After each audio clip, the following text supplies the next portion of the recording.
Welcome to all. എല്ലാവർക്കും secret P S സിയിലേക്ക് സ്വാഗതം. നമ്മളിപ്പോൾ പുതിയ CRT ചാപ്റ്റേഴ്സാണ് ചെയ്തുകൊണ്ടിരിക്കുന്നത്. ഇന്ന് നമ്മൾ നോക്കാൻ പോകുന്നത് 5ാം ക്ലാസ്സിലെ സോഷ്യൽ സയൻസ് ആണോ. 6ാമത്തെ ചാപ്റ്ററായ ജനങ്ങളാൽ എന്ന് പറയുന്ന ചാപ്റ്ററാണ്.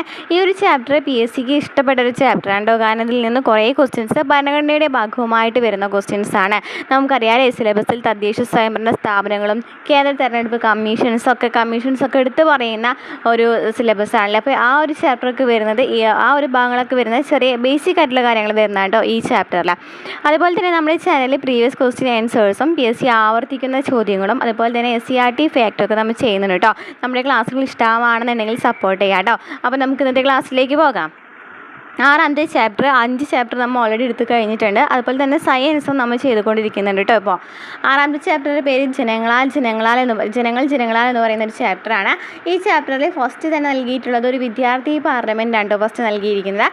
അപ്പോൾ ഇങ്ങനെ വിദ്യാർത്ഥി പാർലമെൻറ്റ് വെച്ചിട്ടാണ് നമ്മുടെ ക്ലാസ് തുടങ്ങുന്നത് കേട്ടോ. ഓക്കെ, ഇവിടെ നമുക്ക് കുറച്ച് ന്യൂസ് കെട്ടുകൾ വാർത്താ തലക്കെട്ടുകൾ നൽകിയിട്ടുണ്ട്. പഞ്ചായത്ത് ഇടപെട്ടു, അതുപോലെ തന്നെ പ്രാഥമിക ആരോഗ്യ കേന്ദ്രത്തെക്കുറിച്ചിട്ടൊക്കെ പറഞ്ഞിട്ടുണ്ട്. അപ്പോൾ ഇവിടെ ഗ്രാമസഭയിൽ വന്ന കുറച്ച് വാദങ്ങളാണ് ഇവിടെ പറയുന്നത്. ഒരു പ്രദേശത്തെ ഗ്രാമസഭയിൽ അല്ലെങ്കിൽ വാർഡ് സഭയിൽ ഉയർന്നു വന്ന പ്രധാന ചർച്ചകളും തീരുമാനങ്ങളാണ് മുകളിൽ നൽകിയിരിക്കുന്നത് അല്ലേ. റോഡരികിലെ മാലിന്യ പ്രശ്നമാണ്, അത് ഉടൻ സ്ഥാപിക്കണമെന്ന് ജനങ്ങൾ ആവശ്യപ്പെട്ടു, അങ്ങനെ പറയുന്ന കുറച്ച് കാര്യങ്ങളൊക്കെ അല്ലേ.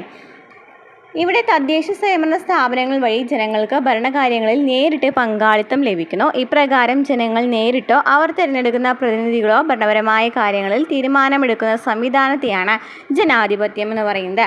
അപ്പോൾ എന്താണ് ഇവിടെ ജനാധിപത്യം എന്നാണ് പറഞ്ഞു വരുന്നത്. ജനാധിപത്യം എന്ന് വെച്ചാൽ എന്താണ് തദ്ദേശ സ്വയംഭരണ സ്ഥാപനങ്ങൾ വഴി ജനങ്ങൾക്ക് ഭരണകാര്യങ്ങളിൽ നേരിട്ട് പങ്കാളിത്തം ലഭിക്കുന്നു. ഇപ്രകാരം ജനങ്ങൾ നേരിട്ടോ അവർ തിരഞ്ഞെടുക്കുന്ന പ്രതിനിധികളോടോ അല്ലെങ്കിൽ ജനങ്ങൾ നേരിട്ടായിരിക്കാം അല്ലെങ്കിൽ അവർ തിരഞ്ഞെടുക്കുന്ന പ്രതിനിധികളോ ഭരണപരമായ കാര്യങ്ങളിൽ തീരുമാനമെടുക്കുന്ന സംവിധാനത്തെയാണ് ജനാധിപത്യം എന്ന് പറയുന്നത്. അപ്പോൾ എന്താണ് ജനാധിപത്യം എന്ന് പറയുന്നത്? തദ്ദേശ സ്വയംഭരണ സ്ഥാപനങ്ങൾ വഴി ജനങ്ങൾക്ക് ഭരണകാര്യങ്ങളിൽ നേരിട്ട് പങ്കാളിത്തം ലഭിക്കുന്നതിന് വേണ്ടിയിട്ടുള്ള ഒരു സംവിധാനമാണ്. അതായത് ജനങ്ങൾ നേരിട്ടോ അല്ലെങ്കിൽ അവർ തിരഞ്ഞെടുക്കുന്ന പ്രതിനിധികളോ ഭരണപരമായ കാര്യങ്ങളിൽ തീരുമാനമെടുക്കുന്നുണ്ടെന്നുണ്ടെങ്കിൽ അതിനെന്താ പറയാം? ജനാധിപത്യം എന്ന് പറയാം. ഓക്കെ, ഇനി എന്താണ് തദ്ദേശ സ്വയംഭരണ സ്ഥാപനങ്ങൾ എന്ന് പറയുന്നത്? എന്താണ് തദ്ദേശ സ്വയംഭരണ സ്ഥാപനങ്ങൾ?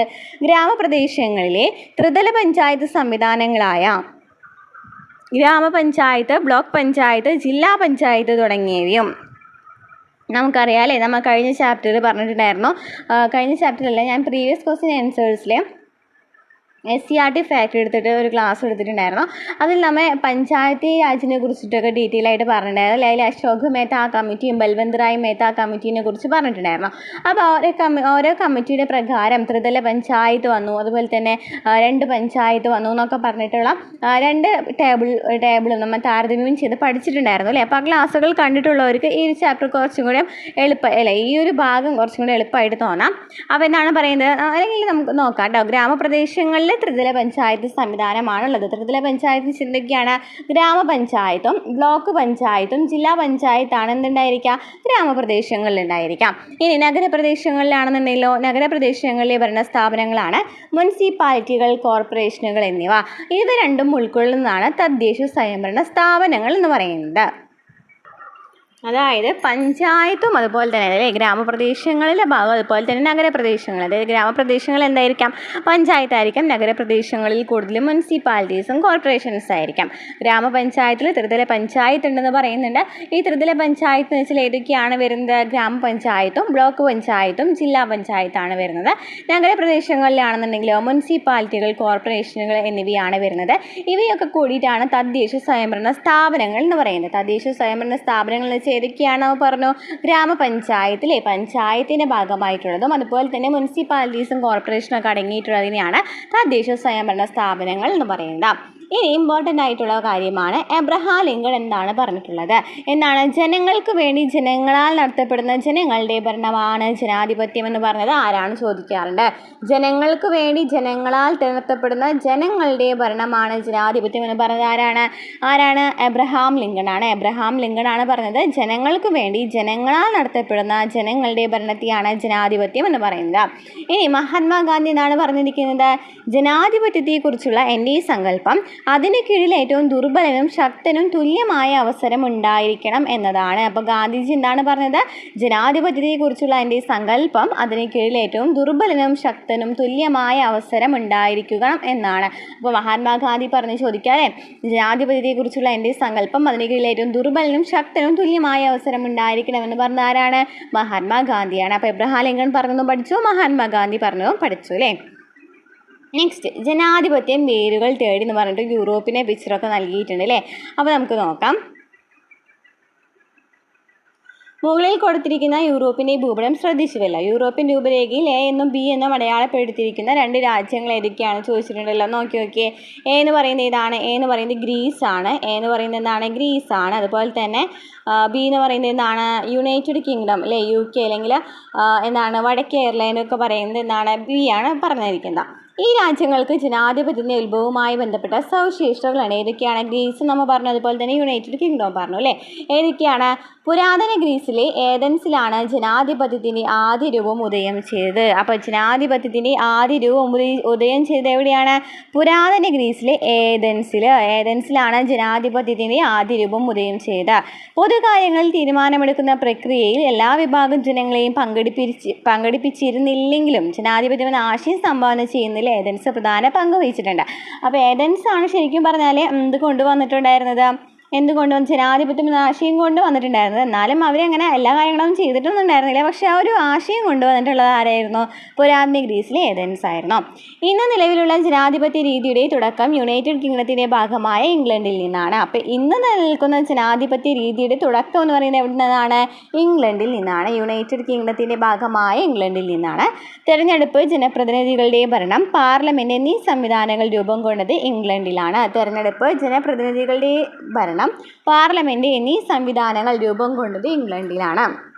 ഓക്കെ, അപ്പോൾ ഇന്ന് നിലവിലുള്ള ജനാധിപത്യ രീതിയുടെ തുടക്കം യുണൈറ്റഡ് കിങ്ഡത്തിൻ്റെ ഭാഗമായ ഇംഗ്ലണ്ടിൽ നിന്നാണ്.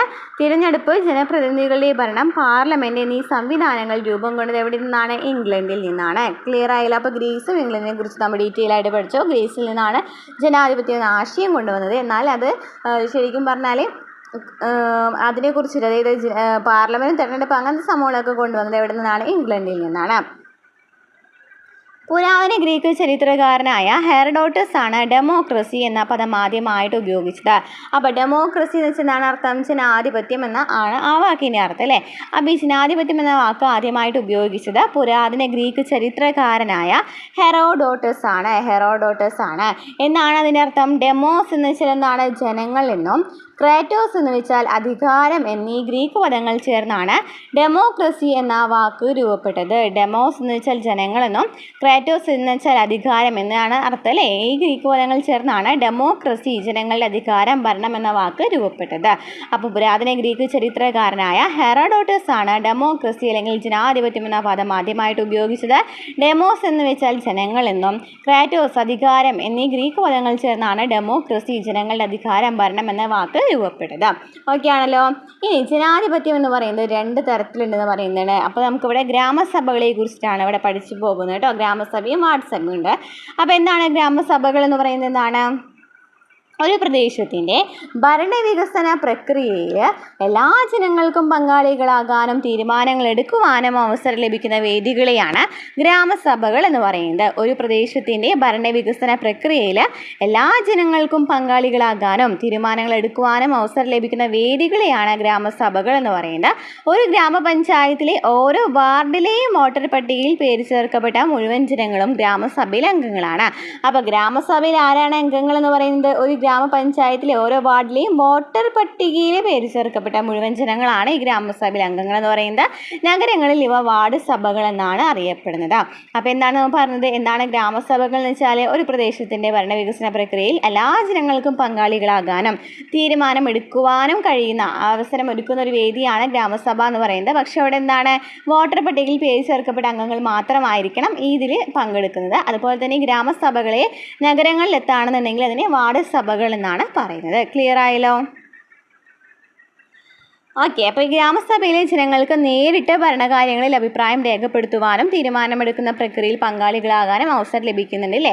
എല്ലാവർക്കും അതിൽ പങ്കെടുക്കാം ഗ്രാമസഭയിൽ. ഇനി എന്താണ് പങ്കാളിത്ത ജനാധിപത്യം അല്ലെങ്കിൽ പ്രത്യക്ഷ ജനാധിപത്യം എന്ന് പറയുന്നത്? നമുക്കറിയാം പ്രത്യക്ഷ ജനാധിപത്യമുണ്ട്, പരോക്ഷ ജനാധിപത്യമുണ്ടെന്ന് അല്ലേ? ഈ പ്രത്യക്ഷ ജനാധിപത്യത്തിൽ എന്ന് പറഞ്ഞാൽ എന്താണ് വേറൊരു പേര് പറഞ്ഞത് പങ്കാളിത്ത ജനാധിപത്യം എന്നാണ് അല്ലേ? ആ പേരിൽ തന്നെ ഉണ്ടല്ലോ, നോക്കി നോക്കിയേ, ജനങ്ങൾ നേരിട്ടിട്ട് ഭരണകാര്യങ്ങളിൽ പങ്കാളികളാകുന്ന ഭരണവ്യവസ്ഥയാണ് പങ്കാളിത്ത ജനാധിപത്യം എന്ന് പറയുന്നത്. പങ്കാളിത്തം അല്ലെങ്കിൽ പ്രത്യക്ഷം എന്ന് വെച്ചാൽ എന്താണ്? ജനങ്ങൾ നേരിട്ടിട്ട് ഭരണകാര്യങ്ങളിൽ പങ്കാളികളാകുക അല്ലേ? ആ ഭരണവ്യവസ്ഥയാണ് പങ്കാളിത്ത ജനാധിപത്യം അല്ലെങ്കിൽ പ്രത്യക്ഷ ജനാധിപത്യം എന്ന് പറയുന്നത്. താരതമ്യേന ജനസംഖ്യയും ഭൂവിസ്തൃതിയും കുറഞ്ഞ പ്രദേശങ്ങളിലാണ് പ്രത്യക്ഷ ജനാധിപത്യം സാധ്യമാകുന്നത്. കുറഞ്ഞ ജനസംഖ്യ ആയിരിക്കണം അല്ലേ? ജനസംഖ്യ കുറവായിരിക്കണം, അതുപോലെ തന്നെ ഭൂവിസ്തൃതിയും കുറവാണ്. ആ ഒരു പ്രദേശങ്ങളിൽ മാത്രമാണ് ഈ പ്രത്യക്ഷ ജനാധിപത്യം നടക്കുകയുള്ളൂ.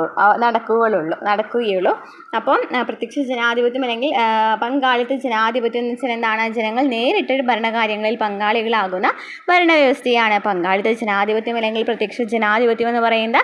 താരതമ്യേന ജനസംഖ്യയും ഭൂവിസ്തൃതിയും കുറഞ്ഞ പ്രദേശങ്ങളിലാണ് പ്രത്യക്ഷ ജനാധിപത്യം സാധ്യമാകുന്നത്. ക്ലിയർ ആയല്ലോ?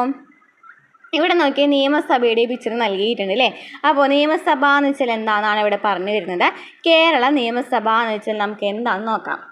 കേരള സംസ്ഥാനത്തിൻ്റെ നിയമനിർമ്മാണ സഭയാണ് കേരള നിയമസഭ എന്ന് പറയുന്നത്. കേരള സംസ്ഥാനത്തിൻ്റെ നിയമനിർമ്മാണ സഭ ഏതാണ്? കേരള നിയമസഭയാണ്. എവിടെയാണ് ആസ്ഥാനം? തിരുവനന്തപുരമാണ്. കേരള നിയമസഭയുടെ ആസ്ഥാനം എവിടെയാണ്? തിരുവനന്തപുരത്താണ്. 1888 സ്ഥാപിച്ച തിരുവിതാംകൂർ ലെജിസ്ലേറ്റീവ് കൗൺസിൽ, 1904 സ്ഥാപിതമായ ശ്രീമൂലം പ്രജാസഭ, 1949 തിരുകൊച്ചി നിയമനിർമ്മാണ സഭ എന്നിവ കേരള നിയമസഭയുടെ വഴികാട്ടികളാണ്.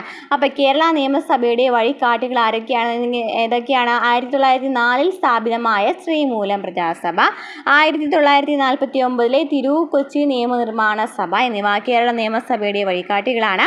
കേരള നിയമസഭയുടെ ആദ്യ സമ്മേളനം എന്നാണ് നടന്നത്? 1957 ഏപ്രിൽ 27-നാണ്. 1957 ഏപ്രിൽ 27-നാണ് കേരള നിയമസഭയുടെ ആദ്യത്തെ സമ്മേളനം നടന്നത്. 1957 ഏപ്രിൽ 27-നാണ്. എല്ലാ വർഷവും ഏപ്രിൽ 27-നാണ് നിയമസഭാ ദിനമായിട്ട് ആചരിക്കുന്നത്. കാരണം എന്താണ്? കേരള നിയമസഭയുടെ ആദ്യ സമ്മേളനം നടന്നതെന്നാണ്? 1957 ഏപ്രിൽ 27-നാണ്. അത് കാരണം ഏപ്രിൽ 27 എന്തായിട്ട് ആചരിക്കുന്നുണ്ട്? നിയമസഭാ ദിനമായിട്ട് ആചരിക്കുന്നുണ്ട്. അപ്പോൾ എന്തൊക്കെയാണ് നമ്മൾ പറഞ്ഞത്? കേരള സംസ്ഥാനത്തിൻ്റെ നിർമ്മാണ സഭയാണ് കേരള നിയമസഭ എന്ന് പറയുന്നത്. ഇനി നിയമസഭയുടെ ആസ്ഥാനം എന്ന് പറയുന്നത് തിരുവനന്തപുരമാണ്. 1888 സ്ഥാപിതമായ തിരുവിതാംകൂർ ലെജിസ്ലേറ്റീവ് കൗൺസിൽ, 1904 സ്ഥാപിതമായ ശ്രീമൂലം പ്രജാസഭ, 1949 തിരുകൊച്ചി നിയമനിർമ്മാണ സഭ എന്നിവർക്ക് ഇതിനെ വഴികാട്ടികളാണെന്ന് പറയാം. അതുപോലെ തന്നെ ആദ്യ സമ്മേളനം നടന്നത് 1957 ഏപ്രിൽ 27-നാണ്. അത് കാരണം ഏപ്രിൽ 27 എന്തായിട്ട് ആചരിക്കുന്നു? നിയമസഭാ ദിനമായിട്ട് ആചരിക്കുന്നു. ഗ്രാമസഭകളിൽ ജനങ്ങൾ നേരിട്ട് പങ്കാളികളാകുമ്പോൾ നിയമസഭയിൽ നമ്മുടെ പ്രതിനിധികളാണ് നമുക്ക് വേണ്ടി സംസാരിക്കുന്നത്. ഗ്രാമസഭകളിൽ ജനങ്ങൾ നേരിട്ടിട്ട് പങ്കാളികളാകുന്നുണ്ട്, എന്നാൽ നിയമസഭയിൽ നമ്മുടെ പ്രതിനിധികളാണ് നമുക്ക് വേണ്ടി സംസാരിക്കുന്നത്. ഗ്രാമസഭകളിൽ എന്താണ് ചെയ്യുന്നത്?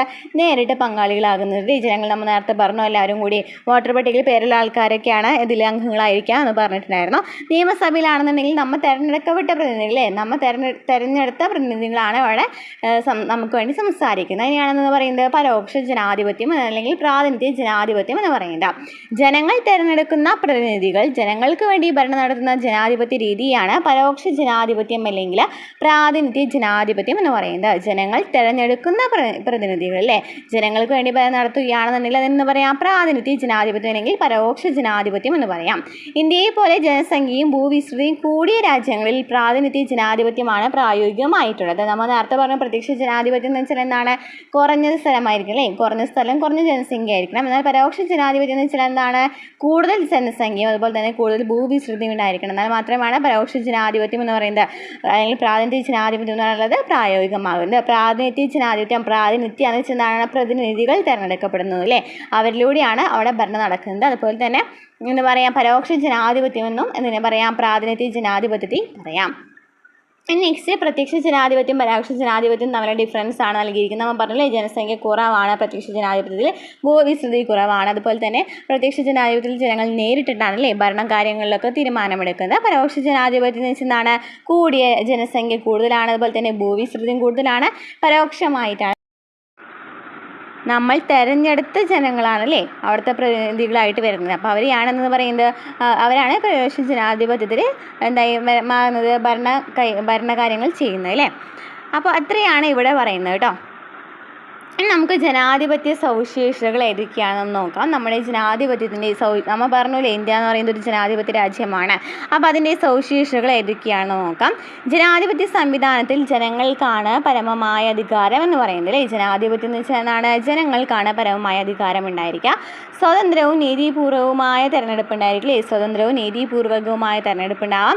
ഗവൺമെൻറ് വിമർശനങ്ങളിലൂടെ മെച്ചപ്പെടുത്താൻ സഹായിക്കുന്ന പ്രതിപക്ഷമുണ്ട് അല്ലേ. പ്രതിപക്ഷമുണ്ട്. സ്വതന്ത്രവും നീതിപൂർവകവുമായ തെരഞ്ഞെടുപ്പുണ്ട്. അതുപോലെ തന്നെ എന്താണ്? നിയമത്തിന് മുന്നിൽ എല്ലാവർക്കും തുല്യത ഉറപ്പുവരുത്തുന്ന നിയമവാഴ്ച അല്ലേ. നിയമത്തിന് മുമ്പിൽ എല്ലാവർക്കും തുല്യത ഉറപ്പുവരുത്തുന്ന നിയമവാഴ്ച. ജനങ്ങളെയും ഭരണകൂടത്തെയും തമ്മിൽ ബന്ധിക്കാൻ സഹായിക്കുന്ന സ്വതന്ത്ര വാർത്താ മാധ്യമങ്ങൾ. സ്വതന്ത്ര വാർത്താ മാധ്യമങ്ങൾ ജനങ്ങളെയും ഭരണകൂടത്തെയും തമ്മിൽ ബന്ധിപ്പിക്കുന്ന സ്വതന്ത്ര വാർത്താ മാധ്യമങ്ങൾ. അതുപോലെ തന്നെ സ്വതന്ത്രവും നിഷ്പക്ഷവുമായ നീതിന്യായ വ്യവസ്ഥയാക്കിയാണ് എന്ത് പറയുന്നത്? നമ്മളുടെ ജനാധിപത്യത്തിൻ്റെ സവിശേഷതകൾ പറയുന്നത്. എന്തൊക്കെയാണ് പറഞ്ഞത്? ജനങ്ങൾക്കാണ് അവിടെ പരമമായ അധികാരം എന്ന് പറയുന്നത്. ആർക്കാണ്? ജനങ്ങൾക്കാണ് പരമമായ അധികാരം. ഇനി അവിടെ എന്താണ്? ഒരു തെരഞ്ഞെടുപ്പ് നടക്കുന്നുണ്ട് അല്ലേ. നീതിപൂർവമായ തെരഞ്ഞെടുപ്പ് നടക്കുന്നുണ്ട്. അതുപോലെ തന്നെ ഇതിന് സഹായിക്കുന്നതിനായിട്ട് എന്തെങ്കിലും പോരായ്മ ഉണ്ടെങ്കിൽ പറയുന്നതിനായിട്ട് എന്തുണ്ട്? പ്രതിപക്ഷമുണ്ട്. അതുപോലെ തന്നെ എന്താണുള്ളത്? എല്ലാവരും നിയമത്തിന് മുമ്പിൽ തുല്യരാണ്. അത് കാരണം നിയമവാഴ്ച ഉണ്ടെന്ന് പറയാം. പിന്നെ ഇത് ജനങ്ങളെയും ഭരണകൂടത്തെയും തമ്മിൽ കണക്ട് ചെയ്യാനായിട്ട് വാർത്താ മാധ്യമങ്ങളുണ്ട്. സ്വതന്ത്രവും നിഷ്പക്ഷവുമായ നീതിന്യായ വ്യവസ്ഥയും കൂടിയുണ്ട്. അതാണ് ജനാധിപത്യ സവിശേഷതകൾ എന്ന് പറയുന്നത്. ഇനി നമുക്ക് തെരഞ്ഞെടുപ്പ് പഠിക്കാം കേട്ടോ. തെരഞ്ഞെടുപ്പിനെ കുറിച്ച് നമുക്ക് പഠിക്കാം. തെരഞ്ഞെടുപ്പിനെ കുറിച്ചിട്ട് ഡീറ്റെയിൽ ആയിട്ടൊക്കെ നമ്മൾ വരുന്ന SCERT ചാപ്റ്ററിൽ 9ാം ക്ലാസ്സിലെ ജനാധിപത്യ സ്ഥാപനങ്ങൾ എന്ന് പറയുന്നൊരു ചാപ്റ്റർ ഉണ്ട്. അപ്പോൾ അത് ഞാൻ ഡീറ്റെയിൽ ആയിട്ട് എടുത്തിട്ടുണ്ട് കേട്ടോ. അതിൽ എല്ലാ സ്ഥാപനങ്ങളെക്കുറിച്ചും ഡീറ്റെയിൽ ആയിട്ട് പറയുന്നുണ്ട്.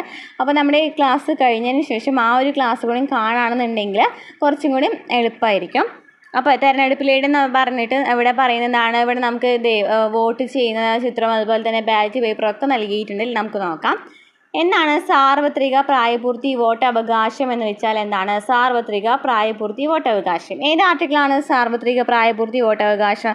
നമ്മൾ കഴിഞ്ഞ ക്വസ്റ്റ്യൻ പേപ്പർ റിവൈസ് ചെയ്തപ്പോൾ പറഞ്ഞിട്ടുണ്ടായിരുന്നു. ആർട്ടിക്കിൾ 326 പ്രകാരമാണ് സാർവത്രിക പ്രായപൂർത്തി വോട്ടവകാശം വന്നതെന്നല്ലേ. ഓക്കെ, എന്താണ് സാർവത്രിക പ്രായപൂർത്തി വോട്ടവകാശം എന്ന് വെച്ചാൽ യാതൊരു വിവേചനങ്ങളുമില്ലാതെ നിശ്ചിത പ്രായം പൂർത്തിയായ എല്ലാവർക്കും തെരഞ്ഞെടുപ്പിൽ വോട്ട് ചെയ്യുവാനുള്ള അവകാശത്തെയാണ് സാർവത്രിക പ്രായപൂർത്തി വോട്ടവകാശം എന്ന് പറയുന്നത്. ഈ പ്രായപൂർത്തി വോട്ടവകാശത്തിൽ എന്തുണ്ടാവില്ല? വിവേചനങ്ങളൊന്നും ഉണ്ടായിരിക്കില്ല. ഒരു നിശ്ചിത പ്രായം എത്രയാണ്? 18 വയസ്സാണല്ലേ. നിശ്ചിത വയസ്സ് പൂർത്തിയായ എല്ലാവർക്കും തെരഞ്ഞെടുപ്പിലൂടെ വോട്ട് ചെയ്യാനുള്ള അവകാശമുണ്ട്. 1989 വരെ ഇന്ത്യയിൽ വോട്ടവകാശത്തിനുള്ള പ്രായം 21 ആയിരുന്നു. അതിനുശേഷമാണ് എന്തായി മാറിയത്? 18 വയസ്സായി മാറിയത്. 1989 വരെ 21 വയസ്സായിരുന്നു. അതിനുശേഷം എന്തായി മാറി? 18 വയസ്സിൽ വോട്ട് ചെയ്യാനായിട്ട് പറ്റുമെന്ന് പറഞ്ഞു. അപ്പോൾ ഒരു പ്രായം വരില്ലേ 18 വയസ്സിൽ വോട്ട് ചെയ്യാൻ പറ്റുന്ന എല്ലാവരെയും നമുക്ക് എന്ന് പറയാം അങ്ങനെ അതിലൂടെ നൽകുന്ന വോട്ടവകാശത്തിന് എന്ന് പറയുന്നത് സാർവത്രിക പ്രായപൂർത്തി വോട്ടവകാശം എന്ന് പറയുന്നത് ആർട്ടിക്കിൾ 326 പ്രകാരമാണ് ഇത് നിലവിൽ വന്നത്. ക്ലിയർ ആയല്ലോ? ഇനി തെരഞ്ഞെടുപ്പിന് കുറച്ച് വിവിധ ഘട്ടങ്ങളൊക്കെ ഉണ്ട് കേട്ടോ. നമുക്ക് വിവിധ ഘട്ടങ്ങൾ എന്തൊക്കെയാണെന്ന് നമുക്ക് നോക്കാം. തെരഞ്ഞെടുപ്പിൻ്റെ വിവിധ ഘട്ടങ്ങൾ. നമ്മുടെ രാജ്യത്തെ തെരഞ്ഞെടുപ്പുകളും ഇതുപോലെ വിവിധ ഘട്ടങ്ങളിലൂടെയാണ് കടന്നു പോകുന്നത്. ഏതൊക്കെയാണ്? ആദ്യം തന്നെ എന്ത് ചെയ്യും? തെരഞ്ഞെടുപ്പ് ഉദ്യോഗസ്ഥരെ നിയമിക്കും. അതിന് എന്ത് ചെയ്യും? ഉദ്യോഗസ്ഥരെ നിയമിക്കും. പിന്നെ എന്ത് ചെയ്യും? തെരഞ്ഞെടുപ്പ് വിജ്ഞാപനം പുറപ്പെടുവിക്കും. പിന്നെ നാമനിർദ്ദേശ പത്രിക സമർപ്പിക്കും. ഈ പത്രിക സൂക്ഷ്മ പരിശോധന ചെയ്യും. നാമനിർദ്ദേശ പത്രിക പിന്നെ പിൻവലിക്കും. തെരഞ്ഞെടുപ്പ് പ്രചാരണം നടത്തും. വോട്ടെടുപ്പ് നടത്തും. വോട്ടെണ്ണലും ഫലപ്രഖ്യാപനവും നടത്തും. അപ്പോൾ എന്തൊക്കെയാണോ പറഞ്ഞത് ഇവിടെ? തെരഞ്ഞെടുപ്പ് ഉദ്യോഗസ്ഥരെ ആദ്യം തന്നെ നിയമിക്കില്ലേ. ഉദ്യോഗസ്ഥരെ നിയമിക്കണം. അതിനുശേഷം വിജ്ഞാപനം പുറപ്പെടുവിക്കും. ആ വിജ്ഞാപനം പുറപ്പെടുവിച്ചതിന് ശേഷം നാമനിർദ്ദേശ പത്രിക സമർപ്പിക്കാൻ പറയും. അപ്പോൾ നാമനിർദ്ദേശ പത്രിക സമർപ്പിക്കാം. അതിനുശേഷം ഈ പത്രിക എന്തെങ്കിലും സൂക്ഷ്മമായിട്ട് പരിശോധിക്കും. അതിനുശേഷം ഈ പത്രിക പിൻവലിക്കും. പത്രിക പിൻവലിക്കും. തെരഞ്ഞെടുപ്പ് പ്രചാരണം നടത്തും. വോട്ടെടുപ്പ് ചെയ്യും. വോട്ട് ചെയ്യും. അതിനുശേഷം വോട്ടെണ്ണലും ഫലപ്രഖ്യാപനവും നടത്തും. അങ്ങനെ 8 ഘട്ടങ്ങളിലൂടെയാണ് തെരഞ്ഞെടുപ്പ് കടന്നു പോകുന്നത് എന്ന് നമുക്കിതിൽ നിന്ന് മനസ്സിലായില്ലേ. ഇനി എന്തിനാണ് ഈ തെരഞ്ഞെടുപ്പുകൾ എന്ന് പറയുന്നത്? എന്തിനാണ് നോക്കാം നമുക്ക്. ജനാധിപത്യ സമ്പ്രദായത്തിൽ ഭരണാധികാരികളെ തിരഞ്ഞെടുക്കുന്ന പ്രക്രിയയാണ് തെരഞ്ഞെടുപ്പ് എന്ന് പറയുന്നത്. തെരഞ്ഞെടുപ്പ് എന്ന് വെച്ചാൽ എന്താണ്? ഭരണാധികാരികളെ തിരഞ്ഞെടുക്കുക അല്ലേ. ജനാധിപത്യ സമ്പ്രദായത്തിൽ ഭരണാധികാരികളെ തിരഞ്ഞെടുക്കുന്ന പ്രക്രിയയാണ് എന്ന് പറയുന്നത് തെരഞ്ഞെടുപ്പ് എന്ന് പറയുന്നത്. അപ്പോൾ ഈ തെരഞ്ഞെടുപ്പിൻ്റെ മറ്റു ചില ധർമ്മങ്ങൾ എന്തൊക്കെയാണെന്ന് ഇവിടെ പറയുന്നുണ്ട്. ഗവൺമെൻറ്റുകൾ രൂപീകരിക്കുന്നു. എല്ലാവർക്കും പ്രാതിനിധ്യം നൽകുന്നു. ഭരണകർത്താക്കളെ വളർത്തിയെടുക്കുന്നു, ജനാധിപത്യം ശക്തിപ്പെടുത്തുന്നു, വോട്ടർമാരെ ബോധവൽക്കരിക്കുന്നു. എന്തൊക്കെയാണ് തെരഞ്ഞെടുപ്പിന് ധർമ്മങ്ങൾ? ഗവൺമെൻറ്റുകൾ രൂപീകരിക്കുന്നു, എല്ലാവർക്കും പ്രാതിനിധ്യം നൽകുന്നു, ഭരണകർത്താക്കളെ വളർത്തിയെടുക്കുന്നു, ജനാധിപത്യം ശക്തിപ്പെടുത്തുന്നു, വോട്ടർമാരെ ബോധവൽക്കരിക്കുന്നു എന്നിവയൊക്കെയാണ് തെരഞ്ഞെടുപ്പിൻ്റെ പ്രധാന ധർമ്മങ്ങൾ എന്ന് പറയുന്നത്. ഇനി നമുക്ക് കേന്ദ്ര തെരഞ്ഞെടുപ്പ് കമ്മീഷൻ എന്ന് വെച്ചാൽ എന്താണെന്ന് നോക്കാം. കേന്ദ്ര തെരഞ്ഞെടുപ്പ് കമ്മീഷൻ എന്ന് വെച്ചാൽ എന്താണ്?